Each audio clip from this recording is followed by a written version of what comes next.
Non, mais je pense qu'on est pas mal complet, fait que je me lancerai si ça va. Donc, bienvenue à tous. Merci beaucoup d'être avec nous aujourd'hui. Tout d'abord, j'aimerais reconnaître que la terre sur laquelle on se trouve aujourd'hui est située en territoire autochtone, lequel n'a jamais été cédé. On reconnaît la nation Kalingaga comme gardienne des terres et des eaux.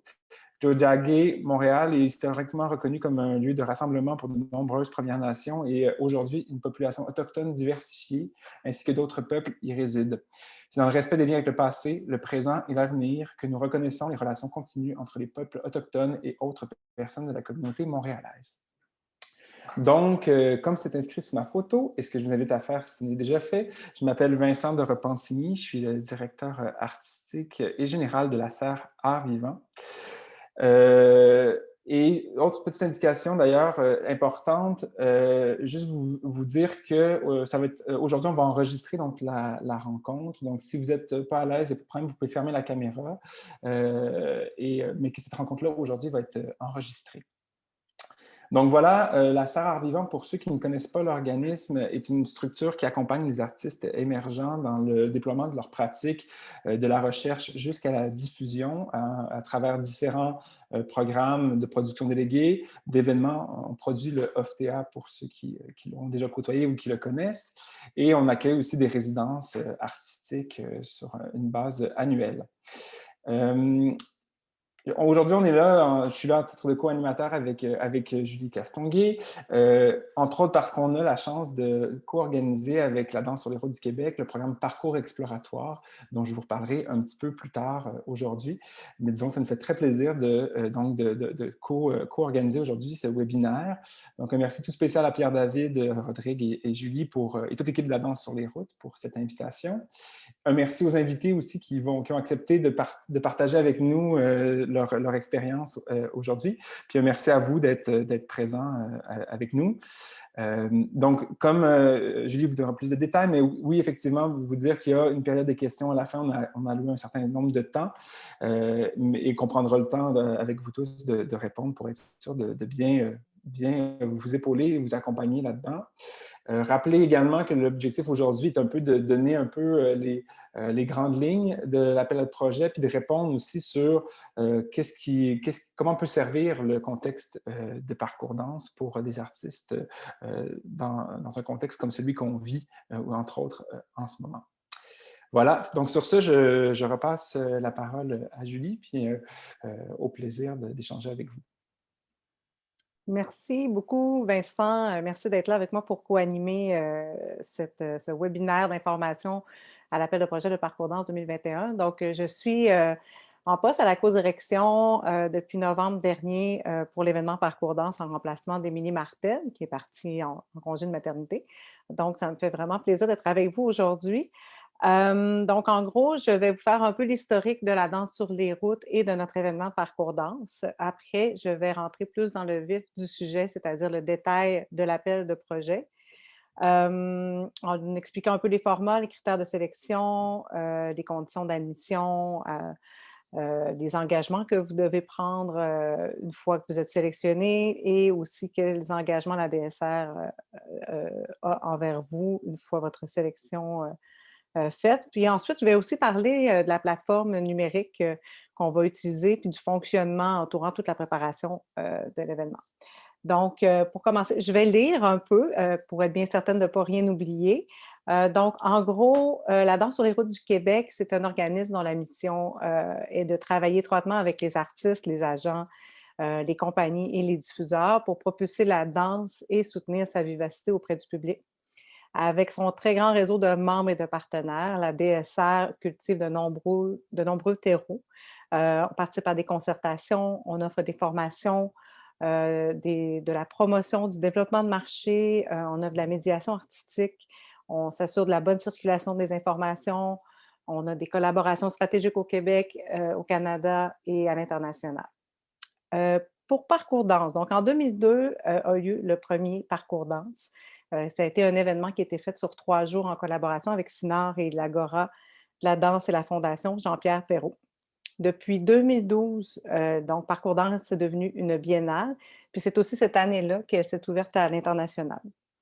Donc, l'événement reçoit le soutien de nombreux partenaires financiers, dont on a la Ville de Montréal, le Patrimoine Canada, le Conseil des arts du Canada, le GIC, le ministère de la Culture, le ministère des Relations internationales et le Fonds de rayonnement international. Un travail de fond est aussi fait pour mieux représenter les artistes dits de la diversité et aussi pour représenter la diversité des pratiques. On a de nombreux partenariats qui contribuent à ce déploiement et Parcours Danse s'articule comme un événement pour et par le milieu résolument ancré dans sa communauté.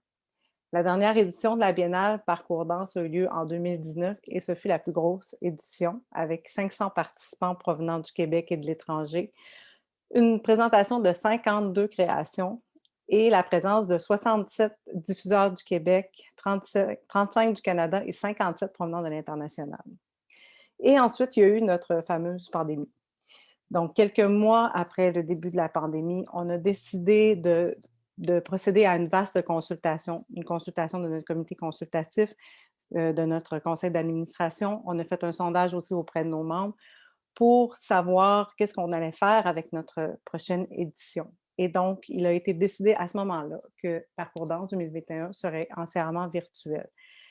Cette décision-là permet d'assurer la planification d'un événement de haute qualité artistique. Ça permet la participation de nos diffuseurs internationaux, même de loin. Et ça assure aussi la pérennité de l'organisme en offrant à notre équipe, qui est quand même toute petite, des conditions de travail prévisibles, efficientes et respectueuses. Donc voilà, pour la petite histoire. Maintenant, pour les appels de projet, donc les formats, les types de vitrines qu'on va pouvoir présenter dans notre sélection officielle.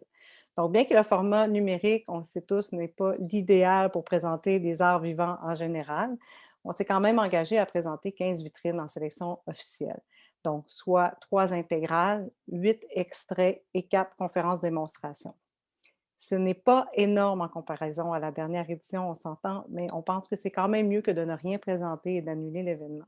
Il faut aussi se rappeler qu'un événement numérique sur 4 jours ne peut pas offrir du contenu, pendant 8 heures d'affilée dans une même journée, évidemment. Donc, c'est ce qui nous restreint aussi à un nombre de vitrines plus limité. Donc, dans les formats acceptés, donc on parle de 3 intégrales. Donc, ça, c'est bon, évidemment, des projets déjà créés, projets en salle ou in situ ou numérique ou ciné-danse. On accepte les formats longs et formats courts. Ensuite, on aura les extraits. Les extraits, comment qu'on voit ça? Donc, ce serait un 20 minutes d'extrait suivi de 10 minutes d'entrevue en diffusion en direct.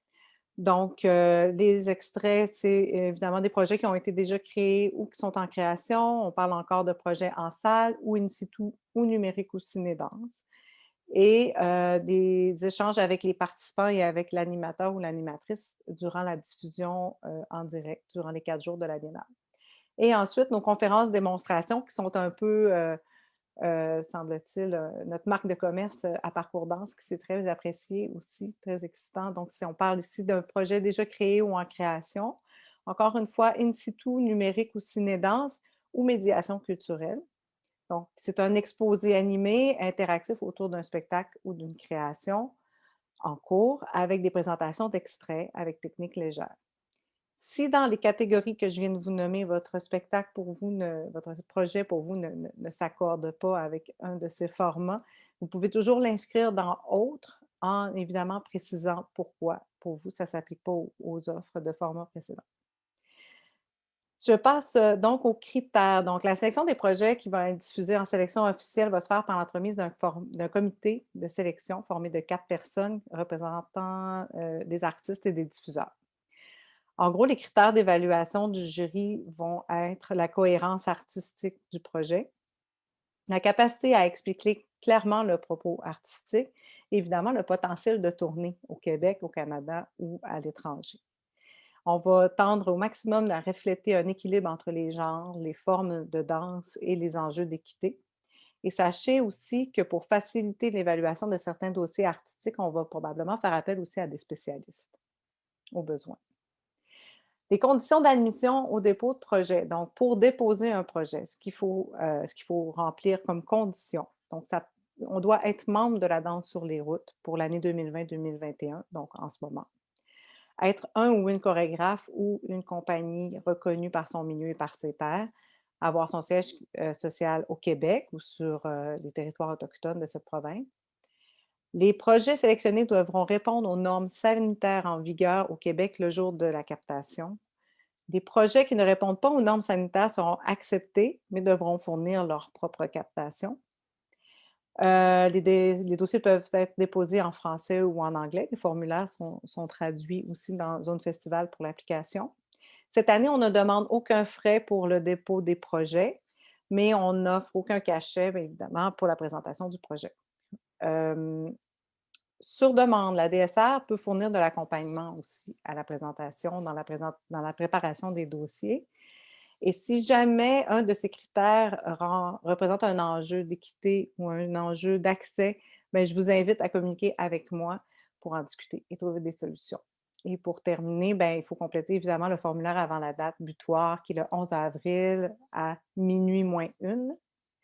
Et puis voilà. Et maintenant, une fois que vous êtes sélectionné pour les compagnies, les chorégraphes qui seront sélectionnés, votre engagement est de renouveler votre adhésion à la DSR en 2021-2022.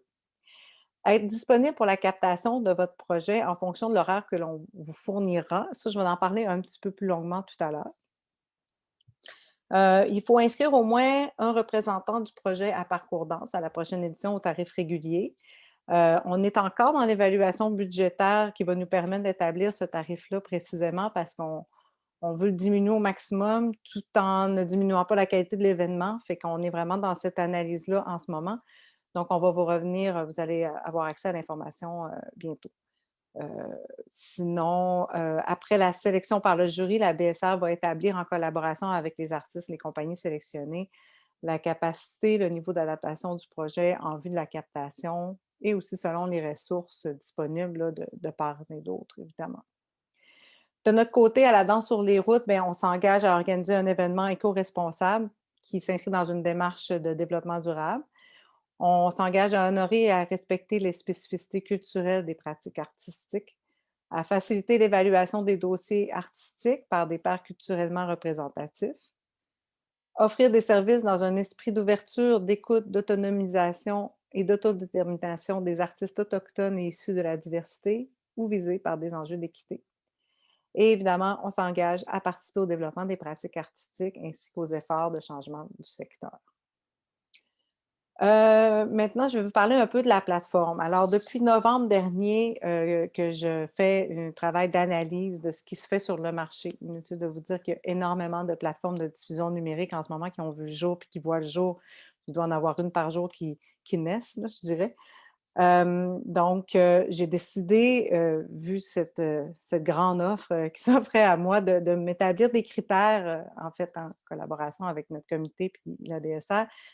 On s'établisse des critères précis pour faire un choix éclairé, puis pour que ce soit vraiment adapté à notre événement. Donc, dans ces critères-là, j'ai regardé tout ce qui était accessibilité en termes de fonctionnalité, que ce soit des navigations simples à comprendre et efficaces. Je voulais que ce soit une plateforme qui était développée au Québec, avec un soutien technique au Québec. Une plateforme qui offrait des possibilités d'activités de réseautage, hein, parce qu'on sait que Parcours Danse, c'est beaucoup du réseautage, des contacts qu'on peut se faire. C'est comme des activités qui sont très importantes pour l'événement, puis c'est reconnu comme ça. Donc, il ne faut pas passer à côté de ça. On voulait une plateforme de qualité sans qu'elle soit trop coûteuse, puis aussi une plateforme qui permettait une interactivité entre les participants, donc pour le réseautage, comme mentionné, mais aussi pour pouvoir avoir des interactions avec les participants en direct avec l'animation qui va être sur place et des interviews, par exemple. Donc, roulement de tambour, on a finalement décidé d'aller avec la plateforme québécoise qui s'appelle Fans Lab. Alors, je peux vous partager rapidement mon écran pour vous montrer à quoi va ressembler notre outil. Ce sera pas long, je vais vous montrer ça. Bon, un instant. Alors, on va passer quand même assez vite, mais donc, la plateforme FansLab qui va être mise au goût, aux couleurs de la danse sur les routes et de parcours danse particulièrement. Donc, dans ce sens, c'est une marque blanche. Donc, on va avoir nos logos et nos couleurs. On va avoir accès à une programmation détaillée ici dans le volet programmation, les inscriptions. Et ensuite, on a ici tous les intervenants qui vont participer avec leur profil pour pouvoir avoir un peu de détails sur eux. On a aussi des kiosques qui vont être offerts euh, aux, euh, aux compagnies ou aux artistes qui vont vouloir avoir un kiosque avec des possibilités de discussion en direct. Ils planifient des rendez-vous. Ensuite, on va avoir aussi toutes les fiches des participants pour pouvoir discuter entre nous, prendre des rendez-vous également. On va avoir un espace pour pouvoir aller, ça va être un peu comme un QG, un quartier général, où est-ce qu'on va pouvoir aller puis partir sur des discussions choisies, des thèmes choisis. Il y a même des gens qui vont pouvoir évoquer un thème, dire moi, j'aimerais ça qu'on parle de la diversité. À 3 heures, je vais être dans le salon pour en discuter, puis les gens vont pouvoir aller se joindre à cette personne-là, puis il va y avoir une discussion animée portant sur le sujet de la personne qui va avoir choisi euh, de faire cette petite activité de discussion, en fait. Voilà. Fait que ça ressemble à ça. C'est très rapide comme survol, mais je ne peux pas vraiment passer trop de temps là-dessus. Vous allez en savoir plus euh, très bientôt concernant le fonctionnement de la plateforme. Donc, en gros, pour les fonctionnements et les étapes entourant la préparation de parcours danse. Donc, comment que moi, je vois ça? Donc, c'est vraiment 2 grands volets. On a le volet de tout ce qui va être préenregistrement, captation, puis on a le volet qui va être la diffusion en direct de l'événement, donc de 4 jours de diffusion du 30 novembre au 3 décembre. Pour les préenregistrements, on a réussi à diviser nos périodes de captation selon les formats qu'on va avoir et on a été heureux d'avoir des lieux, on a réussi à trouver des lieux chez nos partenaires de diffusion. Donc, en gros, ces informations-là vont se retrouver sur le site, mais je vais vous les nommer rapidement. Donc, du 2 au 6 août, on va prioriser des enregistrements d'extraits. Ensuite, du 7 au 9 septembre, on va avoir une plage horaire dédiée aux conférences démonstrations. Et du 27 au 30 septembre, à l'enregistrement des intégrales qu'on va présenter. Donc, comme je l'ai mentionné plus tôt, la DSR ne va pas verser de cachet aux artistes, mais on s'engage à prendre en charge tous les frais reliés aux captations, donc les lieux d'enregistrement, le support technique et l'équipe de captation. Parlant d'équipe de captation, en plus de nos fidèles partenaires en diffusion qu'on est heureux de retrouver cette année, on a maintenant un autre précieux partenaire qui va travailler avec nous sur les captations. Excusez-moi, je viens de perdre ma fenêtre. Alors, peut-être que certains d'entre vous ont déjà entendu parler de ce projet-là, sinon ça ne devrait pas tarder. Notre nouveau partenaire, il s'agit de SIT pour Scène interactive technologique.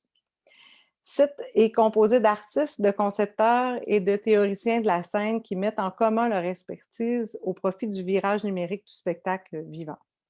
Alors, ils s'engagent, eux, à accompagner les artistes beaucoup et les compagnies de danse dans la création et dans la diffusion numérique de leurs œuvres. C'est ce qui les distingue, entre autres, des autres boîtes de réalisation et de production audiovisuelle. SIT travaille déjà avec de nombreux partenaires de diffusion comme La Rotonde, Danse, Tangente, La Chapelle, Densité. Et il travaille aussi avec plusieurs compagnies partenaires de création, production en danse contemporaine, dont, en exemple, Allen Lake, Parts and Labor, Compagnie Virginie Brunel, Mayday, Rubber Band Dance. Donc, ils sont très présents, mais ils vont l'être de plus en plus. Donc, on a un bel allié pour toute la préparation de ces captations.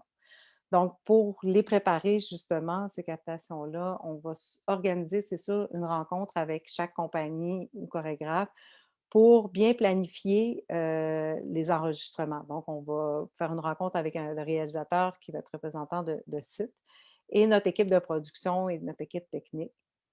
Et on va donc essayer ensemble de vraiment trouver un juste milieu entre la qualité de la représentation de l'œuvre, mais aussi la faisabilité de la production et de cette captation-là, de ces enregistrements-là. Voilà, j'ai plus de salive, j'ai terminé. J'ai terminé pour ce volet du détail des appels de projet. C'est sûr et certain que vous avez plein de questions. Donc, à la fin du webinaire aujourd'hui, on va être disponible pour répondre au mieux à toutes vos questions. Sinon, je demeure vraiment toujours disponible. Il y a plein de gens qui m'appellent, qui m'écrivent. N'hésitez vraiment pas, on est là pour ça. Donc, moi, je suis là pour ça. Je peux répondre à toutes vos questions, aux angoisses, par courriel ou par téléphone, n'importe quand. Voilà. D'ailleurs, j'en profite, Julie, pour Oui, dire que si jamais vous avez déjà des questions, vous pouvez les inscrire dans le chat, puis moi, je vais les colliger, puis pour la période des questions, on pourra commencer avec celle-là aussi. Donc, à la bonne fin, idée. gênez-vous pas pour les inscrire, déjà, pour si vous ne voulez pas perdre votre idée. Puis moi, je vais m'occuper de garder la trace de tout ça. Excellente idée. Donc, tout à l'heure, Vincent a parlé qu'on avait des invités aujourd'hui, donc on trouvait ça super important d'avoir différents points de vue sur l'événement, puis d'avoir comme ça des gens, des invités qui allaient pouvoir vous donner de la matière un peu plus concrète sur qu'est-ce que c'est l'expérience de participer à un parcours danse, puis même quels sont les conseils les plus précieux qu'on devrait recevoir quand on se prépare à appliquer puis à déposer un projet dans un événement comme Parcours danse.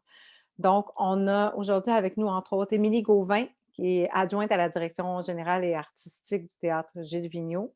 On a Nicolas Filion, agent de diffusion chez Fauve. On a Marie-Hélène Julien, qui est la directrice et programmatrice à la Rotonde. Ariella Pirella Sanchez, qui est une artiste, chorégraphe et interprète. Et Vincent va sûrement aussi donner un peu de concret à ces conseils-là que tu souhaitais donner toi aussi à la finale. Donc, je vais commencer avec Émilie. Je te passe la parole. Voilà. Bonjour, bonjour à tous. Merci beaucoup pour l'invitation à participer à ce webinaire et merci à tous d'être là. Donc, Julie m'a présenté Émilie Gauvin, adjointe à la direction générale et artistique chez Diffusion en scène, Théâtre Gilles Vigneault. Diffusion en scène est un diffuseur culturel qui existe depuis plus de 30 ans. Et le Théâtre Gilles Vigneault est notre lieu de diffusion dont nous sommes propriétaires et gestionnaires qui existe depuis la fin de 2017. Donc, ça ne fait pas très longtemps qu'on opère un lieu à nous et une programmation qui peut s'étendre sur davantage de spectacles que les 29 premières années de l'organisme. Moi, je travaille pour Diffusion en scène depuis la fin de 2018 et la danse est quand même une discipline nouvelle, en fait, dans notre programmation. Donc, ça correspond, on s'est mis à développer davantage la discipline avec notre arrivée dans le bâtiment. Donc, Parcours danse 2019 était mon premier parcours danse et j'avais envie un peu de vous partager quelle était mon expérience puis mes intentions quand je participe à ce genre d'événement, à ce genre de rencontre. Donc, je n'y vais pas, ma première intention n'est jamais d'arriver avec mon agenda puis de remplir des cases, puis de sortir de là avec des saisons pleines. C'est d'abord de prendre le pouls du milieu de la création en danse, spécifiquement pour Parcours danse, de bonifier mes compétences de spectatrice aussi, puis de réfléchir sur la pratique de mon métier, d'avoir une occasion d'éveil et de réflexion aussi sur les enjeux sociaux qui se reflètent beaucoup dans la création. Et bien sûr, là, de réfléchir à la composition des futures saisons et surtout de rencontrer et d'échanger avec les créateurs et les collègues. Donc, le mot-clé pour moi est rencontre. Donc, c'est beaucoup des relations, c'est des relations à bâtir, je crois, ce genre d'événement. C'est vraiment parce que comme diffuseur, bien, on s'intéresse bien sûr à ce qu'on voit sur scène, mais on s'intéresse aussi au processus de création qui sous-tendent les œuvres. Puis, on connaît bien nos spectateurs, bien sûr. On est nous, individus là, présents qui regardons les spectacles, mais on a toujours en tête à qui on s'adresse quand on ramène, quand on compose une programmation. Et voilà, la création se fait encore, évidemment, dans les grands centres. Puis là, évidemment, on travaille, je pense, tranquillement en diffusion à la décentraliser. Mais c'est ça. Dans les régions, notre réalité est un petit peu différente. Là, moi, je ne suis pas dans une région très éloignée. Je suis à Saint-Jérôme. Je pense que je n'ai pas dit quel était notre lieu. Donc, c'est 45 minutes au nord de Montréal, dans les Basses-Laurentides. Puis je pense que si j'ai un conseil à donner dans l'établissement de la relation diffuseur-créateur, c'est je pense que dans le dialogue entre c'est quoi votre processus de création, puis je pense qu'il y a comme quelque chose à trouver dans l'arrimage de comment le processus de création peut répondre à une réalité qu'on vit dans les régions, puis qui est qui sont nos spectateurs. Donc, il y a un dialogue à trouver là, puis qui peut ouvrir une porte sur comment les créations peuvent rejoindre des publics très précis. J'ai vu le pouce de Julie, ça veut dire qu'il me reste 1 minute. Ça passe très vite. Donc, c'est ça, c'est vraiment une occasion de rencontre. Donc, n'hésitez pas je vais dire nous, là, mais n'hésitez pas à nous écrire, à nous tenir au courant de vos projets, à nous inviter, à nous convoquer à des rencontres, des discussions. Ça veut pas nécessairement dire que ça va déboucher automatiquement sur une diffusion, mais on doit finir par notre meilleur conseil. Mon meilleur conseil serait d'envisager ces événements de rencontres comme des relations à construire. Donc voilà. Donc, ça demande évidemment de la patience, mais voilà. Puis, vos projets circulent aussi, c'est-à-dire qu'en diffuseur, on se parle, puis si ce n'est pas à Saint-Jérôme, bien, éventuellement, ça va peut-être être ailleurs parce qu'on va avoir eu des conversations entre collègues, puis on va s'être échangé des informations. Donc, je pense que ça fait le tour. Puis, tenez-nous au courant de vos projets, même après Parcours Danse, comment toutes les choses évoluent. Ça nous intéresse. Voilà. Merci. Merci, Émilie. Je pense que tu as donné le mot juste, en fait, de bâtir des relations. Hein. C'est beaucoup ça qui est important quand je parlais des activités de réseautage qui entourent Parcours Danse. C'est super important parce qu'il va falloir les mettre de l'avant aussi, même si on est en version numérique, parce que je pense on va les créer au maximum, les opportunités de réseautage, mais de relations et de discussions entre les gens pour bâtir justement ces relations-là. Merci beaucoup. Alors, je passerai la parole à Nicolas Filion. Merci. Merci. Je suis bien content d'être là aussi, agent depuis relativement peu de temps. J'ai pris la relève de Stéphanie Hinton à la tête de Fauve Diffusion. Je trouve ça drôle un peu de donner des conseils à Suzanne Beaucaire, Valérie Cusson et Adrien Bussy, mais je vais le faire quand même, sachant qu'il y a aussi d'autres gens qui vont probablement regarder ce séminaire-là, ce webinaire-là un peu plus tard aussi. Je suis bien content de passer après toi, Émilie, parce que tu viens valider beaucoup des choses que j'avais prévu de dire. Fait que je ne vais pas tout répéter, mais je dirais que c'est un peu, l'essentiel de mon message, il tient à ça, c'est-à-dire arriver à Parcours Danse le plus possible avec cette idée qu'on est là pour rencontrer, oui, les diffuseurs, mais aussi un peu comme tu le fais comme diffuseur, aussi pour prendre le pouls du milieu, puis voir l'ensemble, mettons, de ce qui se fait, pas tant pour comparer votre création, mais juste pour rester inspiré puis rester connecté. Donc, on le dit, c'est un événement rencontre, puis elle est là l'essence même de l'événement. Fait que moi, je vais faire l'inverse de ce qui a été demandé. Je vais commencer par mon meilleur conseil, puis je reviendrai peut-être dessus après, mais enlevez-vous de la tête que vous venez vendre des shows. C'est sûr que on espère comme artiste arriver à à être diffusé puis à tourner. Mais ce n'est pas avec une attitude pour se vendre qu'on va faire les meilleures rencontres puis qu'on va être dans le meilleur état d'esprit. Ça fait que, voilà. Donc, arrivez avec un grand enthousiasme.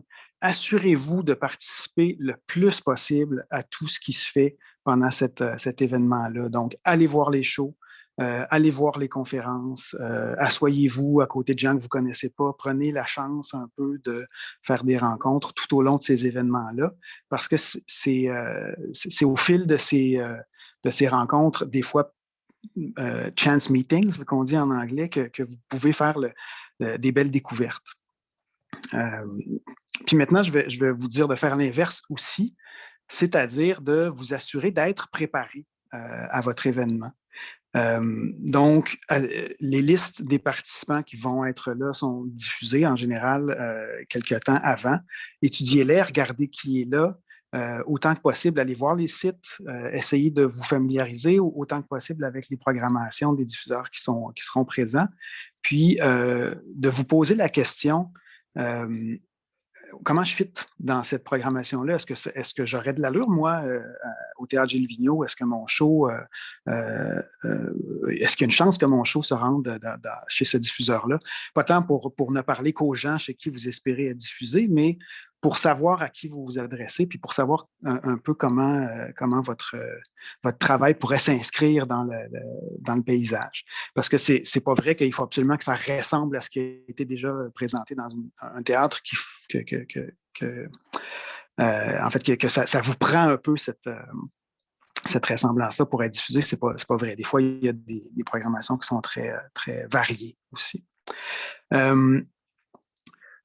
J'ajouterais aussi la question de préparer de vous préparer. Si vous avez un show en programmation, évidemment, assurez-vous de bien maîtriser tous les paramètres de votre spectacle, d'être certain de tout ce que vous avez à offrir en termes de date de tournée potentielle, un devis technique à jour, etc. C'est le B à bas, finalement. Mais même si vous n'êtes pas en programmation, mais que vous avez un show à promouvoir, assurez-vous que toute cette documentation-là, elle est disponible, puis que quand vous allez vouloir la passer à un diffuseur, que vous allez pouvoir le faire de manière claire, puis que le diffuseur n'aura pas à chercher trop longtemps toute cette information-là. Le petit pouce est levé. Qu'est-ce que j'oublie?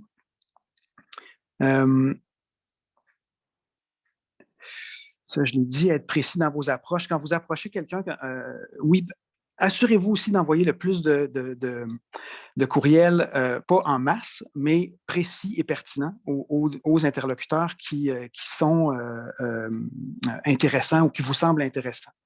Puis, dans le doute, osez le demander. « Hey, je fais ça.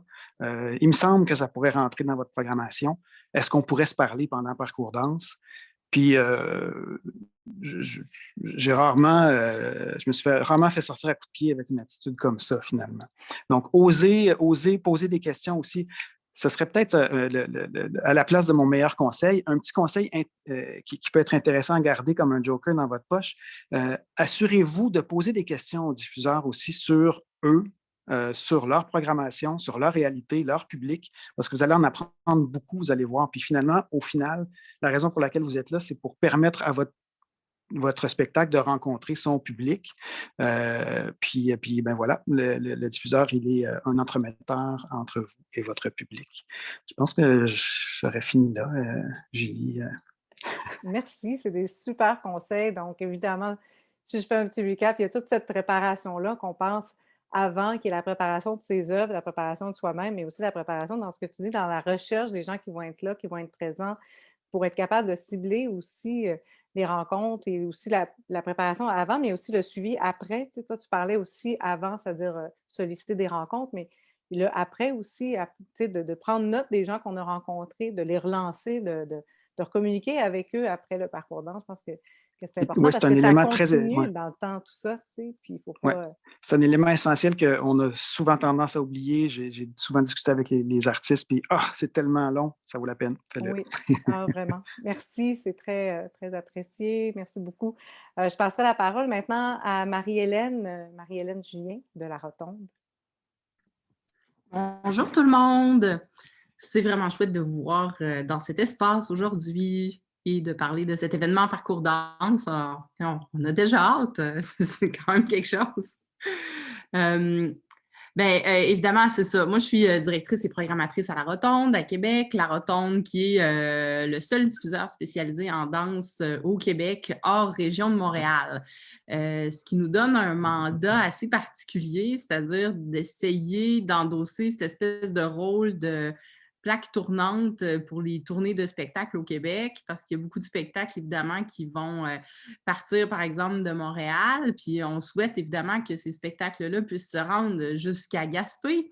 Puis souvent, Québec va se trouver à être un passage, pas obligé, mais je pense intéressant pour faciliter aussi le transit vers les diffuseurs qui sont un peu plus en région, un peu plus, par exemple, à l'Est. Voilà. Parcours Danse, pour moi, c'est un événement qui est très, très, très important, mais pas pour, en fait, connaître vraiment. En fait, ce que je veux dire, c'est que c'est pas à Parcours Danse que je vais établir ma programmation. Voilà. J'ai une manière de travailler qui, ça part de ce qu'Émilie disait, c'est l'établissement de relations qui vont, quand c'est des relations naissantes, elles vont s'affermir et devenir de plus en plus étroites avec le temps. Quand j'entre en nouvelle relation avec des artistes, c'est toujours avec le but que ça puisse se poursuivre sur bien des années, de suivre l'évolution de leur parcours artistique au fil des projets, au fil des spectacles, etc. Et donc, ça a été mentionné aussi plus tôt, de dire, j'attends des artistes avec qui je suis en contact qui me tiennent au courant toujours, en fait, des nouveaux projets qu'ils ont. Moi, je leur demande d'envoyer-moi des courriels de manière sporadique quand il y a quelque chose de nouveau, si vous avez des images nouvelles sur un nouveau projet, si vous avez une nouvelle idée, simplement pour que j'aille toujours un petit peu en arrière de la tête, c'est quoi qui se passe pour cette personne-là, puis parce que des fois, il y a des opportunités à saisir à travers ça, puis juste aussi parce que ça contribue à dresser un bon portrait de ce qui se passe en danse.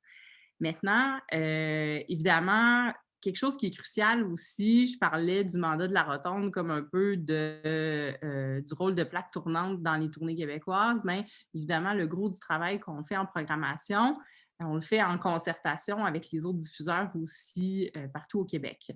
Alors, Parcours Danse devient un moment, un espace de rencontre avec les collègues diffuseurs où on peut échanger à chaud après la présentation, par exemple, d'une vitrine ou la présentation d'une version intégrale et tout de suite discuter du potentiel de tournée et donc du potentiel de programmation de la proposition qu'on vient de voir. Ça va aider notre travail en ce sens où si on voit que, par exemple, la proposition ne rejoint pas tant une majorité de diffuseurs ou qu'il y aura encore du travail à faire, on va essayer de faire en sorte, en fait, on va se dire, OK, le spectacle n'est peut-être pas prêt, il ne fera pas partie de nos priorités en diffusion maintenant, mais on va faire en sorte que certains commentaires constructifs se rendent à la compagnie pour essayer de les aider à améliorer leur proposition aussi. Parce que, ultimement, je pense que ça fait partie de notre rôle également. Et ça, c'est une autre chose. Une chose que j'ai envie de dire, c'est que c'est très important, en fait, ça, Nicolas l'a mentionné aussi, d'oser. Quand on ne se connaît pas déjà, quand on n'a pas déjà une relation entre artistes et diffuseurs, ça peut être intimidant.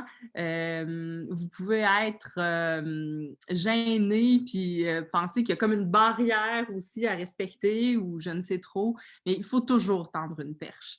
Puis on est toujours content de répondre aux messages, on est toujours content de répondre aux appels.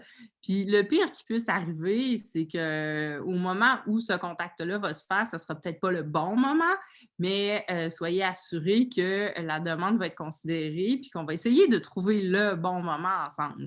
C'est certain qu'un événement comme Parcours Danse, c'est un événement qui est extrêmement chargé, où les horaires sont un peu, ma foi, fous et étourdissants. Mais à ce moment-là, on fait seulement que, quoi, on se dit, c'est pas nécessaire absolument de se parler cette semaine-là, ça peut être la semaine suivante. Mais en tout cas, chaque demande va trouver une réponse, ça c'est certain, et une suite. Après ça, Émilie parlait de patience. C'est une chose que j'encourage beaucoup. Et finalement, je vous dirais, quand l'établissement de la relation est en train de se faire avec le diffuseur, ce qui est super important, c'est de toujours fournir des informations claires et complètes. C'est-à-dire, un artiste qui m'envoie de l'information sur son nouveau spectacle, juste un teaser, pour moi, ça ne le fait pas, je ne peux pas travailler avec ça. J'ai absolument besoin d'une intégrale. Fait que s'il vous plaît, quand vous envoyez des dossiers au diffuseur, envoyez dès le départ un lien pour une intégrale. Ça va élaguer les communications et déjà dès le départ, ça va être juste un petit peu plus facile pour notre travail. Puis après ça, ben, je reviens avec ça. Je pense que c'est oser, puis ayez confiance, puis ayez du plaisir à travers ça. Puis nous, on est là à l'autre bout. Puis il va y avoir de la rétroaction. C'est officiel. Merci, Marie-Hélène. En gros, donc, de conserver les liens, évidemment, avec tout le monde. Puis, c'est un petit milieu, je pense que tu le dis, même à Montréal, mais en région, à Québec, les diffuseurs, tout le monde se parle. Fait que tout le monde a intérêt de continuer de solliciter les gens puis de tenir tout le monde au courant, en fait, de leur projet, absolument. Je passerai la parole à Ariana, qui est une artiste qui a participé à la dernière édition de Parcours Danse, qui a sûrement de très bons conseils aussi à vous donner. Ariana. Bonjour tout le monde. Oui, moi c'est Ariana et merci beaucoup pour l'invitation. Et effectivement, il y a beaucoup de choses qui sont déjà dites, donc ça se peut que je me répète. Mais une des choses que je trouve qui est vraiment importante, c'est d'avoir du plaisir à être là parce que c'est vraiment cool. Au fait, quand j'ai fait la dernière édition, j'étais vraiment contente d'être entourée des gens qui aiment la danse. Puis parfois, on est juste focusé sur les œuvres ou les diffuseurs, c'est qui l'artiste, qui fait quoi, qu'on oublie qu'on est entouré. Puis j'ai eu plusieurs moments où j'étais bien. Je dis, ah, c'est cool ici, on est tous pour la même chose. Donc, ça fait vraiment plaisir de juste être là. On regarde des œuvres de danse, on écoute parler les gens. Et donc, ça, c'est un petit conseil que je donnerais. Puis mon expérience, elle m'a beaucoup apporté. Puis, et je sais que ça a déjà été dit, mais je pense qu'il ne faut pas oublier que les autres personnes, ce sont juste des êtres humains. Puis, juste de s'intéresser à l'autre, c'est vraiment important. Qu'est-ce qu'il fait et comment il fait, qu'est-ce qu'il aime, qu'est-ce qu'il n'aime pas, qu'est-ce qu'il a mangé. Ben, sûrement, à celui-là, on n'aura pas l'occasion d'échanger sur qu'est-ce qu'on mange, mais à ces moments-là, juste de parler de qu'est-ce qu'on est en train de manger, c'était cool parce que ça enlève un peu les ponts entre artistes ou diffuseurs. En réalité, on est tous dans les mêmes écosystèmes, chose qui a déjà été dit, mais je vais la répéter. Et donc, ça, c'est très important. Puis, une autre chose, c'est que parfois, on est, comme disait Marie-Hélène, il y a tellement de monde et il faut doser. Il ne faut pas essayer en tout cas, personnellement, ce qui m'a aidé, c'est de ne pas avoir essayé d'aller rencontrer tout le monde. On ne peut pas rencontrer tout le monde. Il y a vraiment beaucoup de monde. Donc, parfois, il y a des rencontres qui se font facilement. Puis, pour moi, ce qui a été important, c'est de justement approfondir ces 2, 3, 4, 5 personnes à fur et à mesure que les jours y passent. Puis, je pense que c'est comme ça qu'on rentre un peu plus dans le milieu, puis qu'à fur et à mesure, notre réseau, il va s'ouvrir.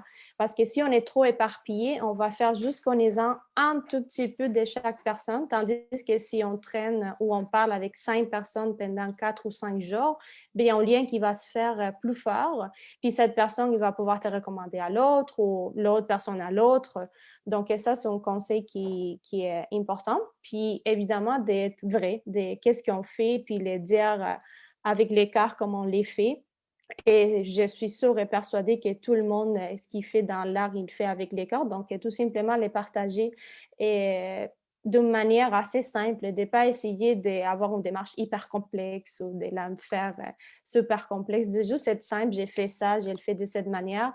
Puis comme ils sont dit, les agents et diffuseurs, oui, ils sont vraiment là pour nous écouter. Puis c'est vraiment cool, ce genre de rencontres, quand il y a des conversations et, riches, au fait. Puis de s'intéresser à l'autre, puis de comprendre. Et moi, j'ai beaucoup appris. Puis c'est quelque chose que j'ai pris des parcours danse, puis c'est encore un autre conseil que je donne, d'aller avec un esprit d'apprentissage. J'ai beaucoup appris comme les milieux fonctionnent, c'est quoi un diffuseur, qu'est-ce qu'il fait, comment il les fait, qu'est-ce qui l'intérêt, c'est quoi l'intérêt. Chose qu'avant, je savais un peu, mais avec parcours danse, j'ai vraiment pu apprendre comment les milieux fonctionnent. Puis je pense que ça, c'est très riche en tant qu'artiste, parce qu'après, quand tu vas faire une demande, comme disait Marie-Hélène, tu ne vas pas envoyer une vidéo de 30 secondes. Elle va dire, ben, c'est cool. Mais quand tu as parlé en diffuseur, il a besoin de ces informations claires. Mais ça, j'ai appris grâce à Parcours Danse. Qu'est-ce qu'il faut faire? Comment il faut le faire? Qu'est-ce qu'ils ont besoin de savoir? Une démarche trop longue? Non, ça ne marche pas. Puis nous, on aime ça parler de qu'est-ce qu'ils ont fait, mais il faut essayer d'être de plus en plus concret parce que les diffuseurs, ils reçoivent des centaines de propositions. Donc, je dirais que ça serait mon conseil. Ben, là, j'ai donné plusieurs, mais deux. Un, d'éviter avec les premières rencontres qu'on a, puis essayer de les approfondir. Puis deux, d'aller avec un esprit d'apprentissage pour savoir comment les milieux fonctionnent, pour apprendre c'est quoi le travail d'un diffuseur. Parce que oui, nous, on veut les convaincre, et oui, on veut vendre ou whatever, mais c'est complexe. Le travail de diffuseur, c'est difficile. C'est un travail de dire plus des non que des oui. Et j'imagine que ça doit être difficile d'être tout le temps en train de dire plus des non que des oui, mais c'est la réalité. Puis juste d'apprendre l'autre côté, autant les diffuseurs, ils ont cette envie d'apprendre sur qu'est-ce qu'ils ont fait. Nous, et en tout cas pour moi en tant qu'artiste, c'était très enrichissant d'apprendre l'autre côté. Qu'est-ce qui se passe de l'autre côté? Comment il s'agit? C'est quoi la réalité? Parce qu'il y a une réalité derrière un théâtre ou derrière un événement comme Parcours Danse. Avant tout, il y a une réalité. Donc, moi, ça m'a beaucoup appris dans ce sens-là, que ce n'est pas qu'ils nous disent non parce qu'ils sont méchants, c'est juste qu'il y a une réalité. Puis cette réalité, c'est bien de la comprendre.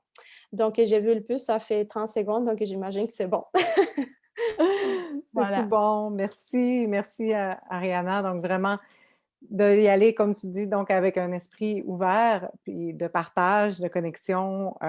Et oui, il y a beaucoup à apprendre. Je pense que, tu sais, ce que j'ai beaucoup entendu aussi, qui a fait écho, je trouve, c'est que même quand on n'est pas un artiste qui a été sélectionné, je pense que de participer à un événement comme Parcours Danse, on peut en bénéficier beaucoup, on peut tirer profit de toutes sortes de façons à participer à un événement comme ça. Donc, c'est sûr que l'étau est très serré, c'est-à-dire qu'il n'y a pas beaucoup de projets qui vont être sélectionnés en sélection officielle, mais ça demeure tout de même un événement qui est ultra pertinent pour un artiste chorégraphe ou une compagnie pour apprendre. Oui, tout à fait.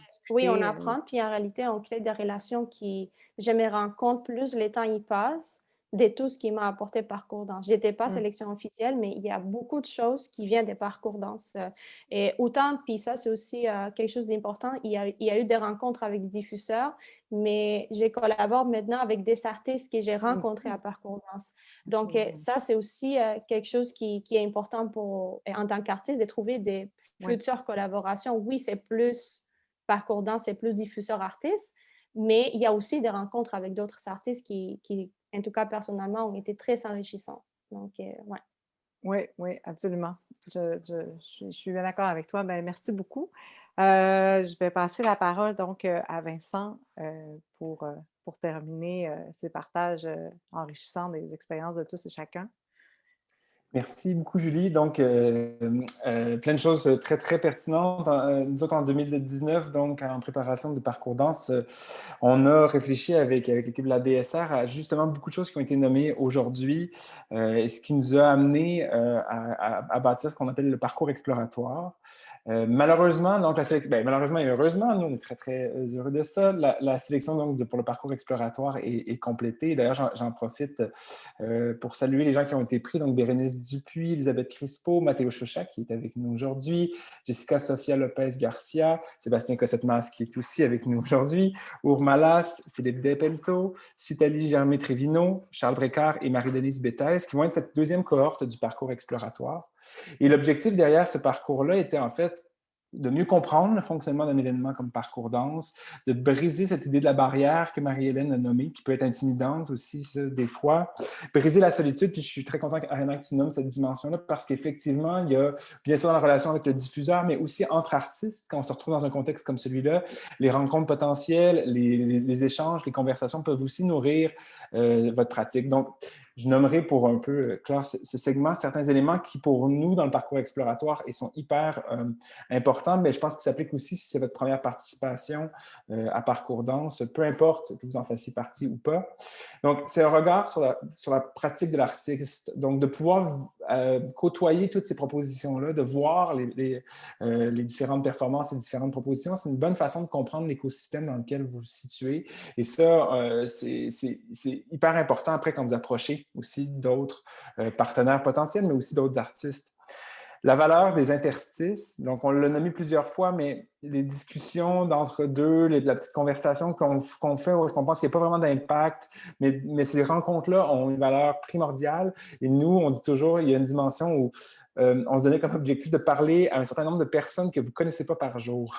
Et comme Nicolas le disait plus tôt, c'est pas dans le but, c'est pas dans le but de parler à tout le monde tout le temps, mais dans cette rencontre-là qui peut créer quelque chose sans qu'on s'y attende, ou juste de générer la rencontre, de ne pas rester dans le contexte d'une cohorte, avec la cohorte, d'aller vers les gens puis de se donner cet objectif-là. Déjà, ça ouvre juste potentiellement des petites portes.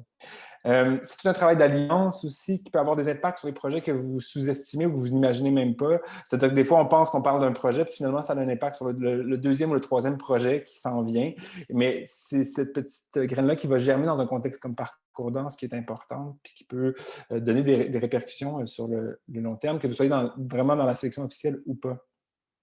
Et j'aimerais revenir sur un élément qui a été nommé aussi par plusieurs, mais qui est vraiment crucial, c'est la dimension de s'intéresser aussi aux gens, donc entre autres aux diffuseurs. Souvent, comme artiste, on a le premier réflexe d'aller vers le pitch, mais de poser la question, de comprendre bien le contexte de l'autre, permet vraiment d'arrimer puis de connecter. Et ça, c'est primordial aussi pour vraiment comprendre comment le travail peut s'inscrire dans le contexte du diffuseur, par la proposition artistique, mais des fois aussi par l'atelier qui va contribuer aussi à sa rencontre avec le public, par des outils de médiation. Donc, il ne faut aussi pas sous-estimer tout ce qui entoure l'œuvre que vous êtes en train de bâtir ou de promouvoir d'une façon ou d'une autre. Fait que sinon, le reste, il y a tellement de choses qui ont été dites, je vais effectivement ne pas redire.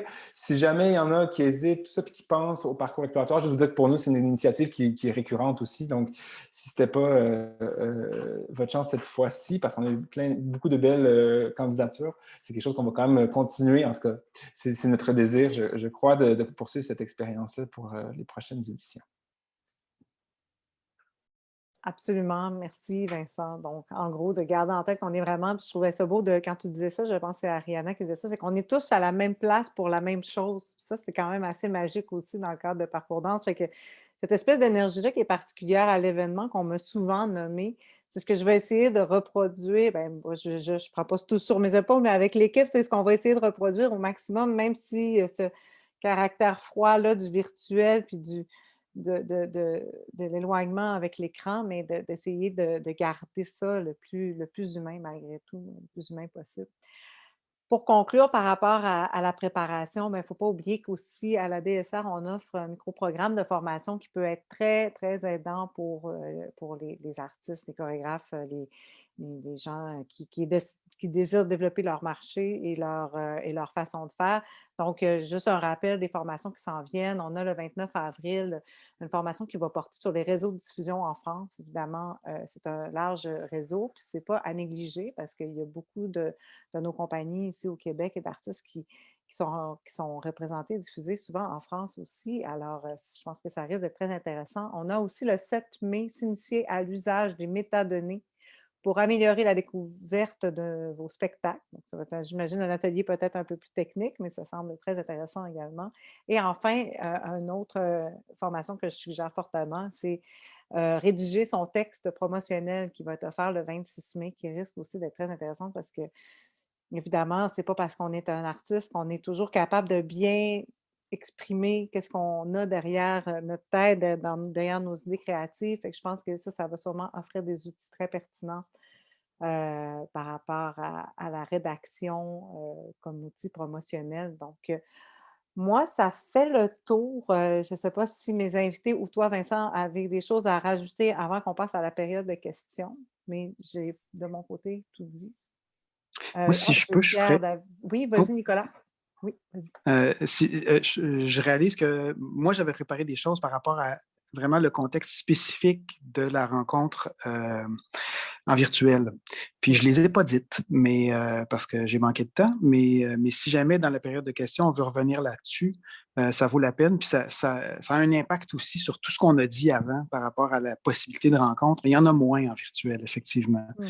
Mais de la manière que j'ai vu comment était montée la plateforme que tu as choisie, je pense qu'il y a un potentiel de belles rencontres comme on a eu à Sinard en novembre dernier. Là. Mais c'est ça, si on a du temps, moi, j'en mettrai un petit Absolument. peu là-dessus si on peut. Avec plaisir, vraiment. Pierre-David Rodrigue, directeur Oui, de ben, La danse sur les routes, tu voulais ajouter quelque chose? oui, ben, d'abord dire merci à tout le monde pour le partage de vos expériences. Tu sais, soyons honnêtes, là, l'événement contact en présentiel, c'est une expérience un peu violente à vivre, surtout quand on débute et qu'on ne connaît pas beaucoup de gens autour. Tu sais, c'est un petit traumatisme à passer. Je pense que l'événement en ligne, il y a beaucoup de personnes qui ont participé aux événements en ligne cette année, qui commençaient dans le métier et qui trouvaient que c'était une expérience plus douce. Donc, je pense qu'il y a comme C'est vrai. une belle occasion à saisir pour commencer à faire des contacts sans se sentir seul à travers la foule où les autres ont tous l'air d'avoir des amis puis de se connaître depuis 20 ans, ce qui est le cas. C'est ça quand même. Donc, c'est difficile, mais voilà. Fait que je pense qu'il y a une belle opportunité, même s'il y a beaucoup de compromis dans le fait de ne pas se voir en présentiel. Des jeunes artistes m'ont partagé le fait que ça leur a plu cette année de débuter en ligne. Donc, voilà. Je pense qu'il y a Tout à fait vrai. un petit peu de positif pour ça. Merci, c'est vrai. Alors, pour la période des questions, Vincent, je crois que je n'ai pas ouvert la fenêtre de Oui, discussion j'ai puisqu'on enregistre à ben partir de oui. mon écran, mais je te J'ai laisserai. colligé toutes les questions, fait que Oui, je me lancerai dans celle-ci. Puis je n'hésite parfait. pas pour en écrire d'autres, mais à la suite des questions aussi, on pourra les prendre à main levée Excellent. sans problème. Puis, tu sais, j'invite aussi, avant que tu commences, excuse-moi, Vincent, mes invités qui sont là avec moi aujourd'hui, puis toi, Vincent, puis surtout Pierre-David, à m'aider à répondre à ces questions-là au mieux de nos connaissances. Là, j'espère qu'on va bien y répondre, en fait. On est là pour ça aujourd'hui. Je t'écoute. Voilà, donc la première question de Élise Clarigot. Quelle est la durée des conférences démonstrations? Les conférences de démonstration, ça va dépendre de la durée des propositions. En fait, on a décidé de ne pas fixer une durée déterminée, donc on va être soit en version longue ou en version courte. C'est sûr qu'on ne pourra pas se lancer dans une... Si quelqu'un dépose pour une conférence de démonstration de 3 heures, on va peut-être en rediscuter, mais on y va autant vers des longues ou des courtes, ça va dépendre de la nature du projet déposé. Super. Ensuite, on a Valérie Cusson qui demande quelle est la date prévue d'annonce des résultats? On s'est fixé dans le mois de juin, probablement, l'annonce des résultats de la sélection officielle.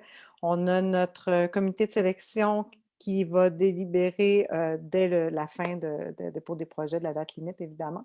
Donc, on se laisse un certain temps pour analyser tous les dossiers. Donc, je pense qu'en gros, on va être prêt à annoncer les résultats puis à démarrer vraiment la fabrication de notre fameuse programmation autour du mois de juin.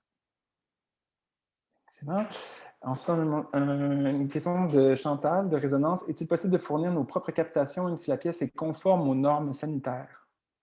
Moi, je pense que oui, effectivement, ça va être possible parce que je pense qu'on n'a pas dans l'idée de capter pour capter, c'est-à-dire on ne va pas réenregistrer des choses qui ont déjà été enregistrées.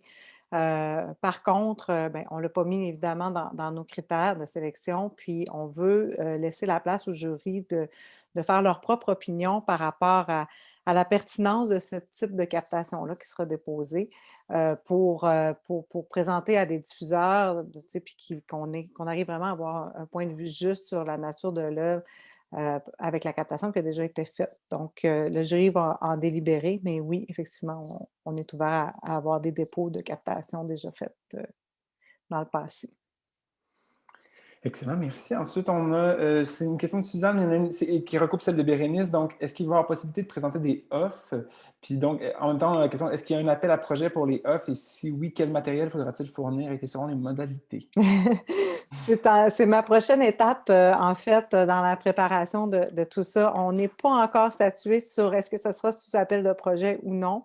Est-ce que ce sera plutôt au premier arrivé, premier servi? Déjà, il faut établir la formule. On a une bonne idée de qu'est-ce qu'on veut comme formule pour pouvoir ouvrir cette opportunité-là. Je pense que c'est un volet qui est super important, qui a été super important dans l'édition 2019 et on travaille fort à trouver une manière de l'offrir encore cette année à travers la plateforme. Donc, le plus rapidement possible, au printemps, là, on va sûrement pouvoir vous en dire plus sur quelle forme ça va prendre et comment on va pouvoir appliquer à présenter des offres durant l'événement. Suzanne demandait aussi, allez-vous envoyer les listes des participants avant l'événement? Oui, bien sûr, oui. C'est ce qui nous permet la plateforme, évidemment. Donc, toute la préparation des inscriptions, on va le faire bien en avance pour être capable de vous fournir, comme on le fait d'habitude, à la fois la liste des participants à l'événement, mais aussi les listes des participants au visionnement de votre œuvre qui va être présentée pour que vous puissiez aussi faire le suivi de votre côté après l'événement. Valérie demande aussi, vous avez parlé d'entrevues avec les artistes suite aux vitrines. Est-ce que c'est considéré de faire des entrevues en live pour permettre aux délégués de la conférence d'interagir avec eux via la plateforme? Oui, c'est ce qui est souhaité. En fait, quand je parlais d'interactivité, on va avoir donc une diffusion sur 4 jours avec animation. Et suite aux diffusions des vitrines, ben, on va pas toujours dans tous les formats, là, mais on souhaite quand même offrir la possibilité d'avoir les artistes sur place avec l'animatrice et de pouvoir recevoir les questions des participants qui vont être présents en ligne. Pierre-David voudrait ajouter quelque chose à ça, je crois. J'ai une question qui est en lien avec les listes, Julie. Oui. Est-ce que la plateforme FansLab va être accessible plus que 4 jours?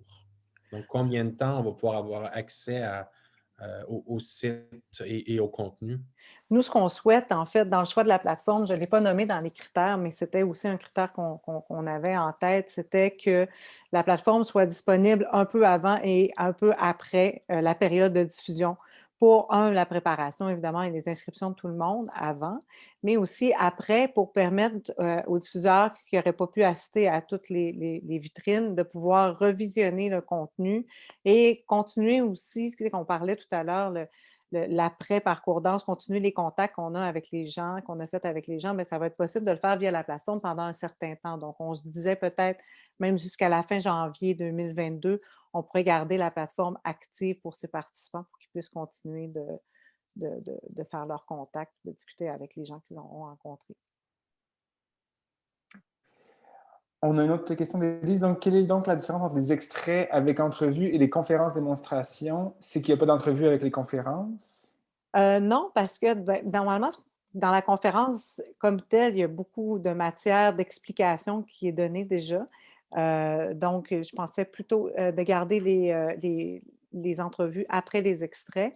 Ça va encore dépendre de comment on va moduler toute la programmation et du nombre de conférences démonstrations, de la durée des conférences démonstrations qu'on aura eues en sélection officielle. Mais par contre, il va toujours avoir une possibilité de chat dans notre plateforme pour que lorsque la diffusion va être en cours, mettons, de la conférence démonstration, il y aura toujours possibilité de discuter en même temps.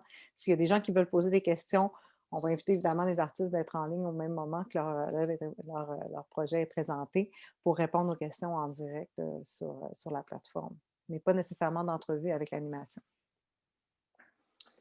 On a une autre question dans Girls Dance. Les soumissions sous forme de conférences démonstration peuvent-elles être filmées indépendamment à une autre date que celle proposée par la DSR?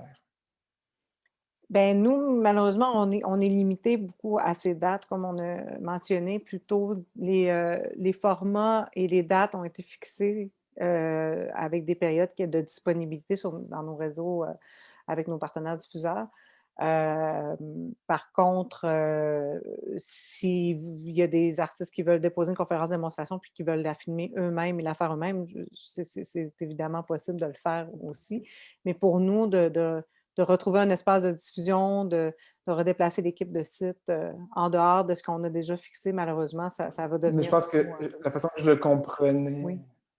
Je pense que la façon que je comprenais, c'était vraiment indépendamment comme un enregistrement, hors des dates, mais autonome. C'est bien ça, si je regarde en même temps. OK. Oui, c'est ça. C'est bon. Si vous voulez aussi, vous avez le droit d'ouvrir vos micros. Ça me fait plaisir de le faire, mais si jamais il y a des questions que vous voulez poser à haute voix, gênez-vous surtout pas. Suzanne, donc, on va pouvoir importer les données des participants. C'est une bonne question. Importer, je ne crois pas. On garde la trace longtemps dans notre profil sur la plateforme, mais je crois que l'importation va devoir se faire probablement manuellement, par contre. Je ne crois pas qu'on va Manuellement. pouvoir... mais il faudrait que c'est une bonne question technique et on va la noter. Je sais qu'Hélène note les questions aujourd'hui pour pouvoir les garder, garder la trace et les partager à ceux qui n'ont pas pu assister, mais Oui. je vais poser la question, oui. Vas-y, Pierre-David. Juste, si tu me permets, habituellement, nous, ce qu'on fait, c'est qu'on produit indépendamment des listes de participants sur Google Sheet. Qu'on partage après. On partage un lien de Google Sheet qu'on peut mettre à jour. Donc, plutôt que d'envoyer une liste en Excel qui n'est pas à jour, on garde un lien vers une liste que nous, on met à jour. Donc, possiblement qu'on pourra faire ça, même si les plateformes, il faut comprendre aussi qu'à l'international, on n'a pas tous les mêmes réglementations sur le partage des données. Mais, Alors, moi, que je me trompe, Suzanne, est-ce que tu parles des participants qui seraient présents, par exemple, au visionnement ou vraiment des diffuseurs, comme l'entend Pierre-David? Ben, c'est les deux diffuseurs, c'est sûr, mais... Oh, Suzanne, est-ce que tu es toujours... Bon, si jamais... Voilà. Ensuite, il y avait Imali qui nous demandait, est-ce que vous envisagez de faire des entrevues pour la présentation des intégrales? Je ne l'avais pas mis encore parce qu'on va être... c'est une vitrine qui risque d'être quand même assez longue. Fait que pour le moment, je n'avais pas mis de participation avec entrevue. Mais encore une fois, c'est quelque chose qui peut peut-être s'ouvrir si jamais on se retrouve à avoir vraiment de l'espace dans notre programmation. Moi, je ne suis pas fermée à ça parce que je trouve vraiment que c'est intéressant de toujours avoir le point de vue de l'artiste, de challenger un peu les idées derrière, parce que, évidemment, les autres participants n'ont pas accès à l'appel de projet, à la description du propos, de la démarche artistique. Fait que je trouve ça important et intéressant de pouvoir le partager. Fait que je vais essayer de prioriser au maximum ce moment-là de partage en direct avec l'animation, mais pour l'instant, pour les intégrales, je dirais que non, mais à suivre. Je le garde toujours en tête. Valérie, tu avais levé ta main. Oui, en fait, pour faire suite à la question de Suzanne, je crois qu'elle parlait de... Sur d'autres plateformes, on avait la possibilité de faire des contacts avec des gens, puis d'ensuite importer seulement cette liste-là, les gens avec qui on a établi des contacts. Okay. C'est cette fonction-là, je pense, que tu demandais, Suzanne? Oui. Oui, bien, c'est probablement possible si vous me dites que vous l'avez déjà expérimenté avec d'autres. En général, FansLab, ils ont vraiment les mêmes fonctionnalités des plateformes qu'on a vues, là, comme les Swapcards avec lesquels on a travaillé. Et ils ont travaillé pour Cinar, entre autres. Fait que ça veut dire que c'est sûrement possible, mais il faudrait que je pose la question à notre fournisseur. Mais je vais vous revenir là-dessus. Suzanne, oui. Ben, je veux préciser par rapport à ça parce qu'effectivement, avec Cinar, j'avais demandé si on pouvait importer la liste de tous les participants sans nécessairement avoir eu des contacts avec eux, mais pour justement après vérifier, oh mon Dieu, OK, j'aurais dû lui parler, je ne l'ai pas rencontré, je vais lui écrire. Donc, l'idée, ce serait d'avoir accès à une forme d'importation de données, mais de l'ensemble des participants, pas seulement ceux avec qui on a eu des interactions. Parfait. Mais j'ai bien pris note. Je vais poser la question et voir les possibilités qui s'offrent à ce niveau-là. On a une question de Sébastien. Oui. J'ai une question par rapport à Vous avez dit que c'est mon premier dépôt à l'appel de projet. Puis j'ai une idée en tête. Fait que comment ça fonctionne pour aller chercher de l'aide pour la rédaction de l'appel de projet? Tu peux me contacter directement. On va voir de quelle manière on peut te soutenir là-dedans. Parfait. Pour ça. Oui. Parfait. Parfait. Merci beaucoup. Ça fait plaisir. Est-ce qu'il y a d'autres questions? Oui. Non. Mon Dieu. On est à 15 minutes de la fin du webinaire. Je suis vraiment, vraiment heureuse d'avoir eu autant de participants. Je ne sais pas si Pierre David, qui n'a pas beaucoup parlé, mais qui est comme le phare de la danse sur les routes, je ne sais pas si tu aimerais ajouter quelque chose. Je te prends de court un peu, je m'excuse. Mais, Ben non, je pense que tout le monde a déjà partagé ce qui était essentiel. Juste vous dire que nous, en ce moment, là, il y a d'autres étapes qui s'en viennent collectives. Entre autres, on va solliciter, à chaque édition, on sollicite les agents, les responsables de la diffusion pour faire une campagne d'invitation collective des diffuseurs internationaux. Donc, on essaie de travailler avec la communauté pour que chacun fasse aller son réseau pour faire venir le plus possible de diffuseurs internationaux à Parcours Danse. Donc, ça, c'est une étape qu'on va faire. Donc, ceux qui sont... on a un groupe Facebook pour ceux qui font de la représentation. Donc, si vous représentez vous-même, donc vous pouvez nous écrire pour être membre de ce groupe Facebook-là. C'est là qu'on, de temps en temps, on utilise pour... faire des petits coups de sonde sur des informations ou partager des documents. Puis, on fait un fichier collaboratif d'invitation à ceux qui contribuent à ce fichier de diffuseurs internationaux-là. Donc, on a cette stratégie-là qui s'en vient, dont on n'avait pas parlé encore. Je pense que sinon, on a à peu près tout dit, Julie. Tu as tout couvert. Bravo. J'en profite pour dire à quel point Pierre David est efficace sur ce groupe. C'est là qu'on a le plus d'informations en temps pandémique. C'est incroyable. C'est comme sur le... On l'a avant François Legault, je crois. Je crois qu'il y a des contacts au-delà de M. Legault parce que les informations sortent vraiment rapidement, effectivement. J'ai une question de Suzanne. Il y a une question, puis il y a Nicolas qui voulait revenir aussi sur l'aspect virtuel de notre événement. Fait qu'on pourra prendre le temps avec toi, Nicolas, aussi. Donc, c'est quoi la question, excusez-moi? Pouvez-vous expliquer le critère potentiel de tournée? Est-ce que tu veux que je l'explique, Julie? Oui, merci. C'est bien gentil. À vrai dire, c'est que potentiel de tournée, c'est une des questions qui vous est posée. Vous devez expliquer c'est quoi le marché que vous voulez développer. Donc, ça reste ultimement un événement qui vise à booker des spectacles. Donc, on veut que vous nous articuliez. Moi, mon spectacle, j'espère développer le marché québécois, le marché canadien, le marché international, mais définitivement, toutes les propositions ne sont pas bonnes pour tous les marchés. Donc, on veut que vous nous expliquiez c'est quoi votre vision, vos ambitions de développement de marché. Donc, c'est de cette manière-là qu'on évalue votre potentiel de tournée. Ce n'est pas le jury qui va juger « Ah, ce spectacle-là est tournable ». C'est plutôt à vous de nous démontrer que vous avez une stratégie. Ça va augmenter votre pointage dans la sélection de votre propos. Donc, entre des propositions artistiques égales, c'est certain qu'on va favoriser une personne qui a une vision sur son développement de marché, donc parce qu'il risque de mieux profiter de l'événement. Est-ce que ça répond bien à la question sur c'est quoi le potentiel de tournée? Oui, ça semble. Ariana, tu voulais ajouter quelque chose? Oui, j'avais une petite question un peu technique en lien avec la captation des intégrales. Est-ce qu'ils vont être captés genre plan fixe ou ils vont prendre en considération que ça va être sur web diffusion puis il va y avoir des petits jeux des caméras ou vous voulez vraiment donner cette impression que le spectateur est assis dans le théâtre? Mais ça va, c'est une question technique, mais ça me vient en tête. Mais c'est une question super importante parce que pour nous, c'est un souci qu'on va toujours garder en tête parce qu'on veut vraiment représenter l'œuvre à son meilleur sans tomber dans une œuvre cinématographique, cinédante comme telle non plus.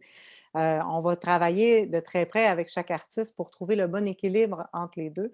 Puis avec l'équipe de Nicolas Berzy, qui est le représentant de Site aujourd'hui avec nous, on va aussi établir qu'est-ce qui va être le mieux et le plus gagnant pour cette rediffusion-là ensuite des extraits ou de l'œuvre intégrale. En fait, c'est la même chose pour les deux.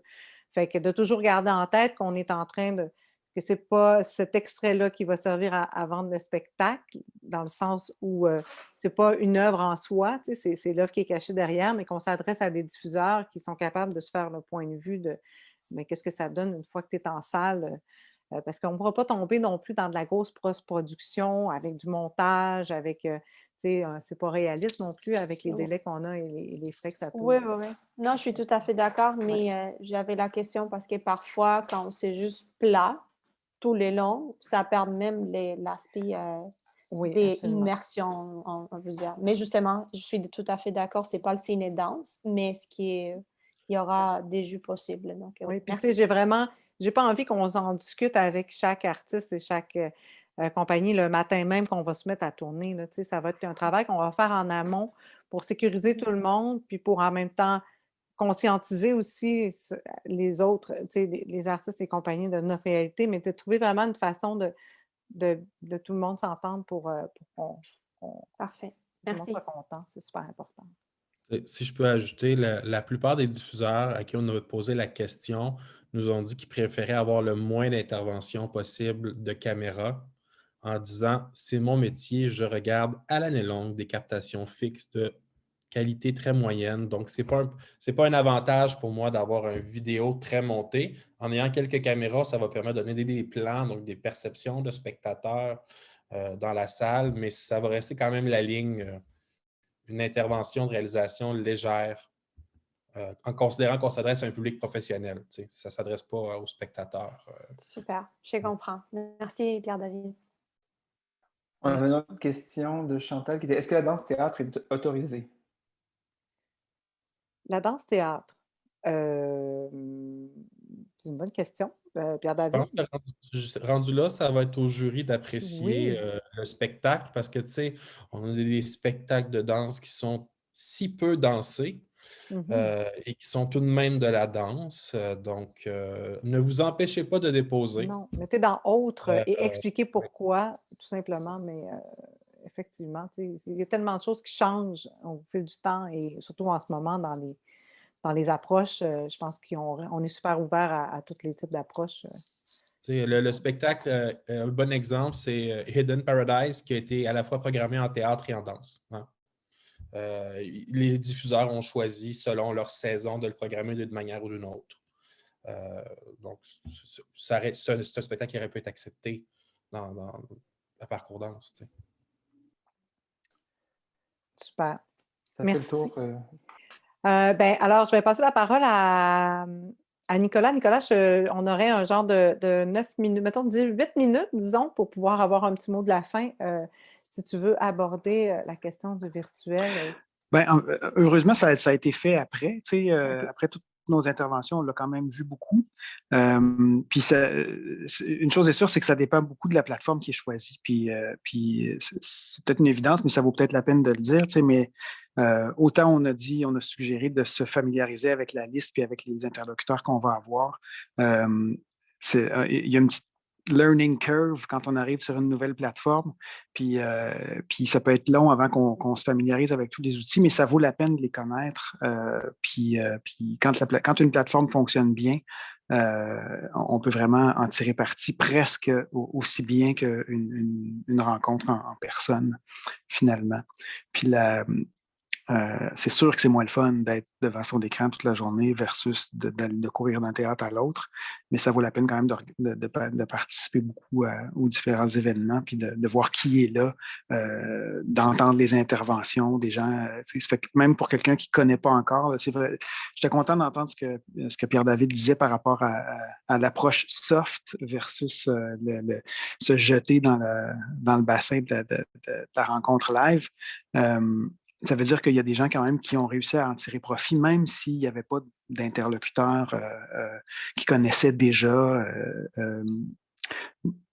Moi, j'ai eu, mettons, tranche de vie, TPAM, qui est un marché au Japon. C'était une plateforme qui était très rébarbative, très difficile d'approche. Puis j'ai comme littéralement, c'était comme plongé dans le vide. J'avais l'impression d'être dans une chambre sans écho, sans personne. C'était extrêmement confrontant d'être à ce marché-là parce qu'il n'y avait aucun retour. Puis je ne suis pas le seul agent à avoir ressenti ça. J'ai parlé à d'autres collègues du Canada. Puis on a tous eu cette même impression-là. Donc, une plateforme qui n'est pas bien préparée pour favoriser les rencontres, c'est difficile. Là. Alors que je sens que avec la plateforme que vous avez choisie, ça va beaucoup plus tendre vers ce qu'on a vécu avec Cinar, puis ce que j'espère nous prépare Rideau là, pour le mois prochain. Fait que je pense qu'on a dit pas mal de choses, à moins qu'il y ait des questions par rapport à ça. Je pense qu'on a pas mal fait le tour de la question par la suite. Merci beaucoup, Nicolas. Mais c'est sûr que de participer à un événement en virtuel comme ça, comme tu le dis, quand on est présent pendant le 4 jours intensif, on est complètement dédié. Comme tu dis, on court d'un théâtre à l'autre, on participe à tous les événements. Je veux dire, nos journées sont dédiées à l'événement. Là, quand on se retrouve en mode virtuel, ben, on est beaucoup plus porté à avoir des interludes, des insertions de notre vie quotidienne, de notre travail, de s'éloigner, d'être dans nos courriels, beaucoup plus éparpillés. Fait que je pense que, c'est un peu la ligne qu'on va essayer de lancer aussi, puis de mettre de l'avant. Créer là la bulle parcours danse, puis bien que ce soit à l'écran, restez dans votre bulle parcours danse parce que c'est comme ça que vous allez, je crois, tout le monde va en bénéficier encore plus au maximum.